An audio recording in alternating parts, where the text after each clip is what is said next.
Hello everyone, this is Vineet. Friends, मैं अभी study IQ पे हर संडे आपके लिए बायोलॉजी के इंटरेस्टिंग टॉपिक पर वीडियो लेकर आता हूँ। इसमें मैं आपकी शुरू से लास्ट तक बायोलॉजी कंप्लीट करूँगा फ्रेंड्स। तो वेलकम टू अभी स्टडी आईक्यू। फ्रेंड्स, आज के इस वीडियो में हम बायोलॉजी का एक मोस्ट इंपॉर्टेंट टॉपिक है digestion and absorption part 2 discuss करेंगे। तो आई होप फ्रेंड्स कि मेरे ये नोट्स आपके काफ़ी काम आएंगे। साथ ही साथ आप इसके स्क्रीनशॉट्स अपने नोट्स बना सकते हैं। तो फ्रेंड्स, अगर आपको मेरी ये मेहनत पसंद आती है तो प्लीज़ सब्सक्राइब कीजिए मेरा चैनल अभी स्टडी आईक्यू और लेटेस्ट वीडियो नोटिफिकेशन के लिए बेल आइकन को दबाइए। आज जो हम टॉपिक डिस्कस करने जा रहे हैं, फेरिंग्स एंड इसोफेगस। शुरुआत करते हैं।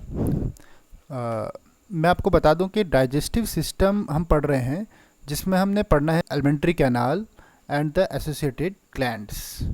ठीक है, जब हम एलिमेंट्री कैनाल कहते हैं फ्रेंड्स, तो इसमें क्या क्या चीज़ें आएंगी। इसमें हमने शुरू करा था बैकोफेरेंजियल कैविटी, बक्कल कैविटी यानी और फेरिंग्स आएंगे इसमें। इसके बाद oesophagus, stomach, small intestine, large intestine, ये सारे स्ट्रक्चर्स स्टेप बाय स्टेप हम डिटेल में डिस्कस कर चुके हैं। ठीक है, बक्कोफेरेंजियल कैविटी में बक्कल कैविटी मैं बता चुका हूँ फ्रेंड्स। बक्कल कैविटी के रूप में पैलेट बताया था मैंने, हार्ड पैलेट, सॉफ्ट पैलेट, यूवियोला। ठीक है, ये यूवियोला। बक्कल कैविटी के साइडों में दांत होते हैं फ्रेंड्स। ये पिछले लेक्चर में मैंने बता दिया था आपको। ठीक है, डिटेल में। टंग के बारे में मैंने आपको डिस्कस कर दिया था। टंग के ऊपर पेपिले मैंने बता दिए थे, circulate papillae, फंजीफॉर्म papillae, filiform papillae, folate papillae, ये सब डिस्कस कर दिया था। ठीक है फ्रेंड्स, जिन बच्चों ने देखा नहीं है वो देख लें पीछे का लेक्चर। ठीक है फ्रेंड्स, आप देख सकते हैं। टीथ के बारे में मैंने आपको बता दिया था। ठीक है, हेट्रोडोंट, डाइफोडोंट, डेंटिशन, थाइकोडोंट। ठीक है, 2123 डेंटल फार्मूला बताया था। आज हम शुरू करते हैं फेरिंग्स से। ठीक है फ्रेंड्स, तो फेरिंग्स को थ्रोट भी कहते हैं। ठीक है, it is also called throat. हमारा फेरिंग्स 3 हिस्सों में बटा है फ्रेंड्स।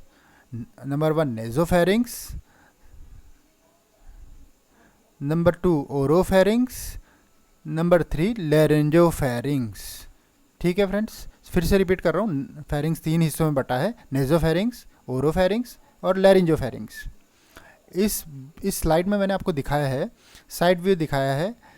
आप यहाँ पे नीजोफेरिंग्स देख पा रहे हैं, ये वाला हिस्सा, दिस इज नरेसोफेरिंग, जो ऊपर का हिस्सा है। ठीक है, नाक से जो हवा जाएगी, एक्सटर्नल नॉस्ट्रिल्स हैं ये। ऐसे ही अंदर भी इंटरनल नॉस्ट्रिल्स हैं, वो इंटरनल नॉस्ट्रिल्स नीजोफेरिंग्स में जाके खुलेंगे। राइट, यहाँ पे लेबलिंग सारी देख लीजिए आप। ये रहा हार्ड पैलेट, ये रहा सॉफ्ट पैलेट। गले में जो हैंगिंग स्ट्रक्चर है यूव्यूला, यूव्यूला का काम क्या था, जब हमने खाना सोलो किया तो यूव्यूला ऊपर की तरफ उठता है और इंटरनल नॉस्ट्रिल्स को क्लोज करता है कि खाना ऊपर नाक में ना आ जाए। ठीक है, माउथ से जो खाना आपने चबाया वो बोलस बन गया। बोलस क्या है फ्रेंड्स, अपने दांतों से खाना चबाया, the chewed food gets mixed up with the saliva, वो कहलाता है बोलस। राइट, अब बोलस का पैसेज आप देख रहे हैं यहाँ पर, बक्कल कैविटी से होता हुआ ओसोफेरिंग्स में जाता है, ओरोफेरिंग्स आ गया, डमेटल रीजन। ठीक है, ये डमेटल रीजन है। और यहाँ पर लैरिंजोफेरिंग्स तीसरा हिस्सा है, ये लैरिंजोफेरिंग्स है यहाँ पर। ओके, इसके नीचे लैरिंग्स, वॉइस बॉक्स, दिस इज लैरिंग्स। और फिर आगे जाके शुरू हो जाती है ईसोफेगस। ठीक है फ्रेंड्स, यहाँ तक क्लियर है। अब ईसोफेगस को ई से शुरू करिए चाहे ओ से शुरू करिए, कोई दिक्कत नहीं है। ये ब्रिटिश और अमेरिकन स्टाइल है, आप कुछ भी लिख सकते हैं। ठीक है, दोनों ठीक है। तो मैंने बताया फेरिंग्स के 3 हिस्से, नेसोफेरिंग्स, ओरोफेरिंग्स और लैरिंजोफेरिंग्स। ठीक है फ्रेंड्स, क्लियर है। नीजोफेरिंग्स को लाइन करता हुआ pseudo certified ciliated columnar epithelium है। This is important friends. Cilia का काम क्या होता है फ्रेंड्स, सीलिया जब मूव करता है तो किसी भी चीज़ का बहाव बना के रखते हैं। Right, it also exchange the small amount of air with the auditory tube. अब ध्यान से सुनिए फ्रेंड्स, हमारा जो एयर है, कान जो है, 3 पार्ट्स में हम एयर को डिवाइड करते हैं, external air, middle air, internal air. अब जानते हैं कि जो टिम्पैनिक मेम्ब्रेन है, कान का पर्दा है, जब साउंड वेव्स स्ट्राइक करती हैं तो टिम्पैनिक मेम्ब्रेन तभी फ्रीली वाइब्रेट करेगी अगर उसके दोनों तरफ हवा का दबाव, एयर प्रेशर बराबर है। तो कान का बाहर का एयर प्रेशर तो बदलता रहता है, तो जो टिम्पैनिक मेम्ब्रेन की दूसरी तरफ मिडिल ईयर का एयर प्रेशर बदलना बहुत ज़रूरी है। तो मिडिल ईयर आपके नेज़ोफेरिंग्स के साथ कम्युनिकेट करता है और ऑडिटरी ट्यूब या यूस्टेशियन ट्यूब के थ्रू, ताकि हवा का दबाव बना रहे। ऑडिटरी ट्यूब नॉर्मली बंद रहती हैं, ये तब खुलती हैं जब आप छींकते हैं, बहुत ऊंचाई में आप जाएंगे, जैसे हम फ्लाइट का सफ़र किया हो, हम कहते हैं ना कान बंद हो गए, सुनाई नहीं दे रहा है, तो Eustachian tube remains close, it opens during chewing, yawning उबासी लेते समय, स्नीजिंग, जब हमें जुकाम हो जाता है तो हम सुनाई देने में भी प्रॉब्लम होती है। क्यों? क्योंकि जुकाम के टाइम पे जो एक्सेस म्यूकस है वो आपकी ऑडिटरी ट्यूब को ब्लॉक कर देता है। अगर यूस्टेशियन ट्यूब ब्लॉक रही तो टिम्पैनिक मेम्ब्रेन की दोनों तरफ हवा का दबाव बराबर नहीं हुआ तो कान का पर्दा फट भी सकता है। क्लियर है फ्रेंड्स? ओके, चलिए oropharynx, middle region, it soft palate से ये पीछे की तरफ का हिस्सा है, above the level of hyoid bone. Hyoid bone यहाँ पे इधर हॉर्स शू शेप्ड बोन है, हायोड को टंग बोन भी कहते हैं। ये टंग से, ये मिडिल रीजन है फेरिंग्स का, ये नीचे आ रही फेरिंग्स आके ये दो भागों में बढ़ जाती है। ठीक है फ्रेंड्स, यहाँ से मान लीजिए एयर गई ये नाक के थ्रू, और यहाँ से ये जो मिडिल रीजन है जिसकी ओरोफेरिंग्स की बात कर रहे हैं, नेजोफेरिंग्स ऊपर वाला, ओरिंगफेरिंग्स बीच वाला, लेरिंजोफेरिंग्स सबसे नीचे वाला। जैसे ये मुंह है, माउथ के जरिए खाना अंदर जाएगा, नाक के जरिए हवा अंदर जाएगी, आगे जाके ये कॉमन पैसेज हो जाता है फूड एंड एयर के लिए। ठीक है, लेकिन जो आपका खाना है वो इसोफेगस में जाना चाहिए, ट्रैकिया में नहीं जाना चाहिए।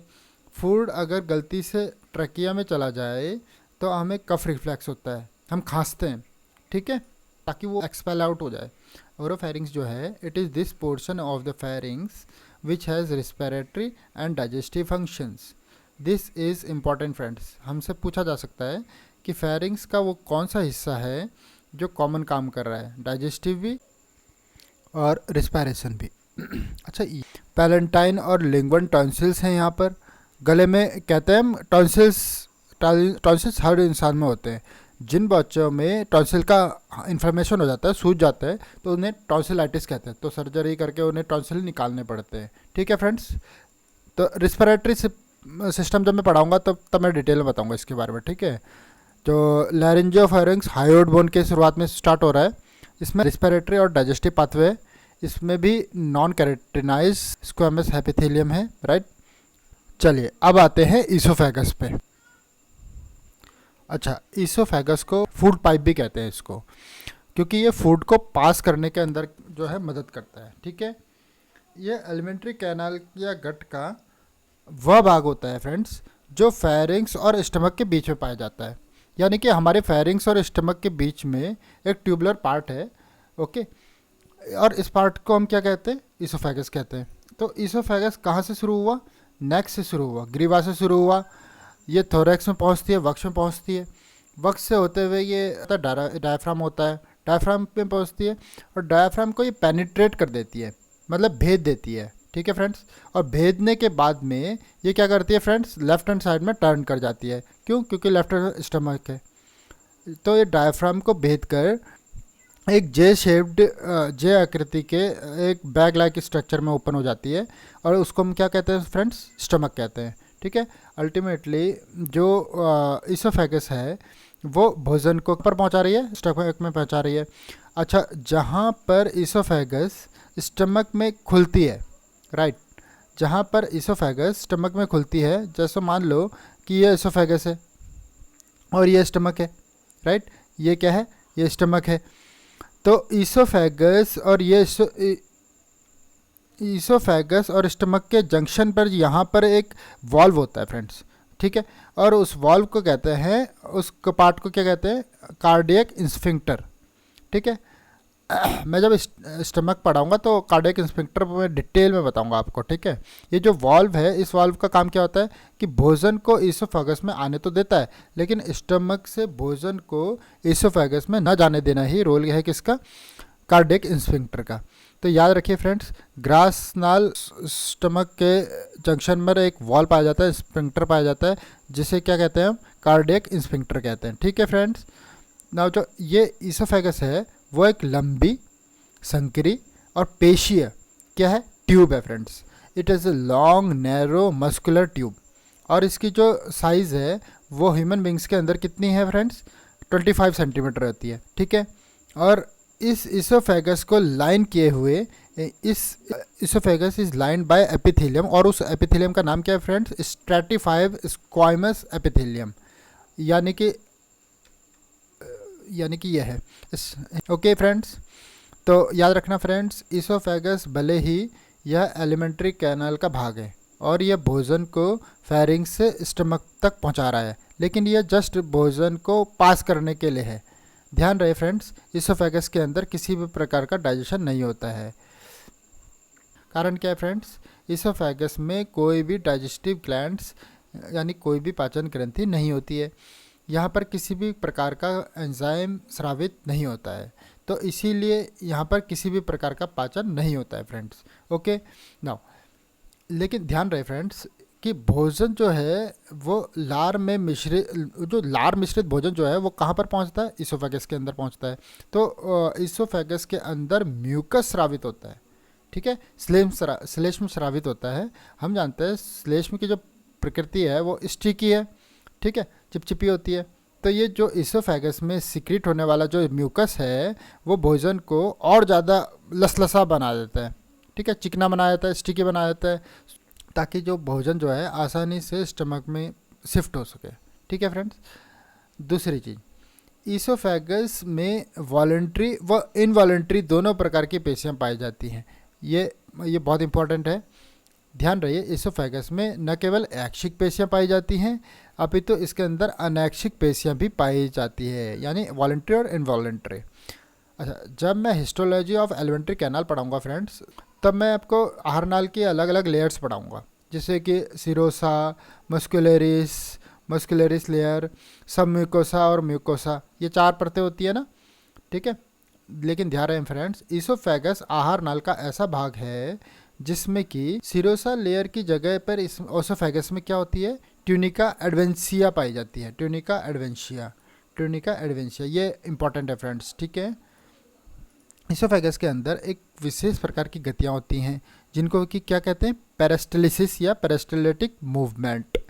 ठीक है, और ये पेरिस्टाल्सिस गतियाँ जो हैं ईसोफेगस में वो भोजन को स्टमक में पुश करने में मदद करती हैं।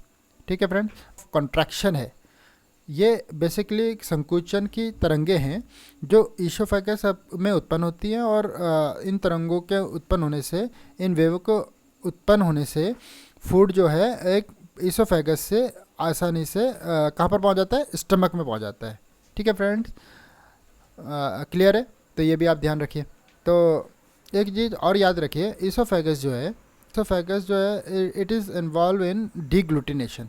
डिग्लूटिनेशन का मतलब क्या है फ्रेंड्स, स्वॉलोइंग, यानी कि भोजन को निगलने में भी ईसोफेगस जो है सहायता करती है। जब फेरिंग्स में भोजन पहुंचता है तो उसे निकल के हम कहाँ पहुंचता है, ईसोफेगस में।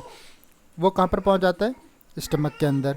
ओके, 3 पार्ट में विभक्त करते हैं, upper part, lower part, middle part. ऊपर ईसोफेगस के ऊपर वाले पार्ट में स्केलेटल मसल्स होते हैं। This superior 1/3 has skeletal muscles. Clear है फ्रेंड्स। मिडिल 1/3 जो बीच का हिस्सा है उसमें स्केलेटल और स्मूथ दोनों तरह के मसल्स हैं, और जो नीचे का हिस्सा है इन्फीरियर, वहाँ पर केवल स्मूथ मसल्स हैं। ठीक है जी। पूरे ईसोफेगस को 3 हिस्सों में बांटा और उसके मसल्स को समझा। दोनों स्फिंक्टर्स आपको याद रखने। ठीक है, उस अपर ईसोफेगियल स्फिंक्टर और लोअर ईसोफेगियल स्फिंक्टर। अपर ईसोफेजियल स्फिंक्टर में स्केलेटल मसल्स, उसका काम क्या है फ्रेंड्स, फेरिंग्स से जो फूड ईसोफेगस में जाएगा, जैसे हम खाना खाएं ऐसे निकलते हैं, वॉलंटरीली करते हैं ना ऐसा। ठीक है, जब हम खाते हैं ना, खाना खा रहे हो तो बोलना नहीं चाहिए। देखो, जो हवा है जो ट्रैकिया में जानी चाहिए, और खाना जो है ईसोफेगस में जाता है। पर क्या हवा ईसोफेगस में जा सकता है?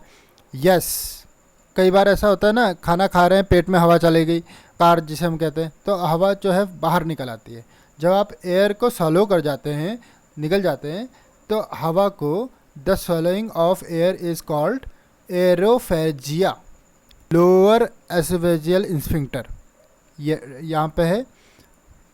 आपने कभी एक्सपीरियंस किया है, बहुत छोटे बच्चे जो हैं, जैसे ही उन्होंने दूध पिया तो अक्सर माँ जो घर में पेट थपाती हैं वो, और आते रहते हैं बच्चे को। क्यों करते हैं ऐसा? क्योंकि बच्चों के केस में ये लोअर इसोफेजियल स्फिंक्टर, जिसको कि कार्डियक स्फिंक्टर भी कहते हैं, जिसको गैस्ट्रो इसोफेजियल स्फिंक्टर भी कहते हैं, ये डेवलप नहीं होते ज़्यादा, ठीक है, पूरी तरह से। इसलिए बच्चे ने जैसे ही दूध पिया उल्टी कर देते हैं अक्सर, है ना। कारण क्या है? जो कार्डियक स्फिंक्टर होता है ना, वो लोअर इसोफेजियल स्फिंक्टर, ये पूरी तरह डेवलप नहीं होता है। इस स्फिंक्टर का काम क्या है? इसका काम है फ्रेंड्स, स्टमक की चीज़ें उठ के उछल के ऊपर ना आ जाए। इसोफेगस स्टमक में खाना गिरा रही, भाई स्टमक की चीज़ भी तो ऊपर जा सकती है ना, ये नहीं होना चाहिए। ये काम करता है कार्डियक स्फिंक्टर। क्लियर है फ्रेंड्स?